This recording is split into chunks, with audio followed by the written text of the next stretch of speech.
nanti tinggal 6 yang belum. Juga menyampaikan materi sesuai dengan permintaan dari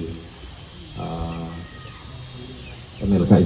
Kemudian terima kasih kepada Pak Iswan Sual selaku Ketua MLKI Provinsi Sulawesi Utara. Standar damai itu bukan hanya dari kita lihat tidak adanya konflik yang kita. Kemudian pengertian kebudayaan yang tercantum dalam Undang-Undang Nomor 5 Tahun 2017 tentang pemajuan kebudayaan, yakni segala sesuatu yang berkaitan dengan cipta, rasa, karsa, dan hasil karya masyarakat. Tetapi masuk negara di situ, jangan sampai di dalam aliran kepercayaan ini ada yang susupi. Makanya disebut dengan pakem. Memang ada latar belakang historinya ya, tadi sudah disampaikan. Tapi Pak, di kesempatan ini mumpung Bapak juga hadir, kami sih sebetulnya kami tidak mau lagi disebut sebagai aliran kepercayaan. Dengar sudah kenal walaupun ketua tidak kenal saya. Saya sudah dengar nama ketua sejak 16 tahun lalu ketika saya mengikuti program Probinas. Padahal statement yang saya sampaikan di media waktu itu tidak seperti itu.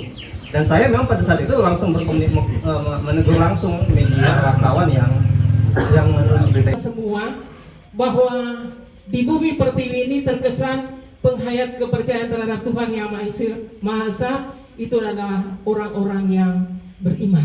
Bahwa kita ini manusia sebenarnya sejak lahirnya dia sudah bukan makhluk yang bebas sepenuhnya. Dia sudah terikat pertama-tama dengan keberadaannya secara biologis. Pada waktu itu Pak, kami diberikan surat dari Pak Kem bahwa ada silaturahmi istilahnya. AJ adalah aliansi jurnalis independen yang berdiri tahun 1994, berdirinya karena perlawanan. Kalau dari ikut sesi yang pertama tadi, sebetulnya ini pertanyaan dan pernyataan ini sebetulnya cocok di sesi 1 tadi. Karya jurnalistik itu bisa selain menggiring opini publik, tapi juga dia bisa menguasai pikiran publik begitu. Saya menceritakan Pak sedikit tentang kehadiran seorang wartawan yang pernah datang mewawancarai saya. Dan prinsipnya sih saya menilai karena dia tidak punya perspektif dan pengetahuan soal. Oleh karena itu di kesempatan ini kami minta bantuan seperti apa untuk mau mengubah redaksi yang sudah ada. Jadi kalau Bapak ingin membuka, silakan dibuka itu. Apa berita sekarang ini masuk di gadget kita itu persekian detik. Menurut saya akan lebih efektif kemudian jika ternyata ada kesadaran di tingkat pemangku kebijakan, yaitu DPRD dan pemerintah daerah. Adalah Undang-Undang PNPS 1965 ya.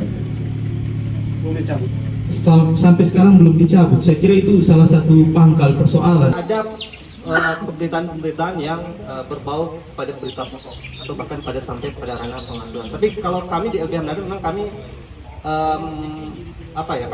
kami dalam kasus-kasus seperti itu, dalam kasus yang saya alami, kami tidak menggunakan metode-metode atau langkah hukum dalam kasus-kasus seperti itu. Dan ini maksudnya untuk mengatakan bahwa di sini kan ada teman-teman wartawan, tapi juga ya kebanyakan konsumen yang diproduksi. Dia tidak bisa mencampurkan fakta dan opini. Itu akan rusak kalau seperti itu. Nah, bagaimana bicara? Tentunya pertama orang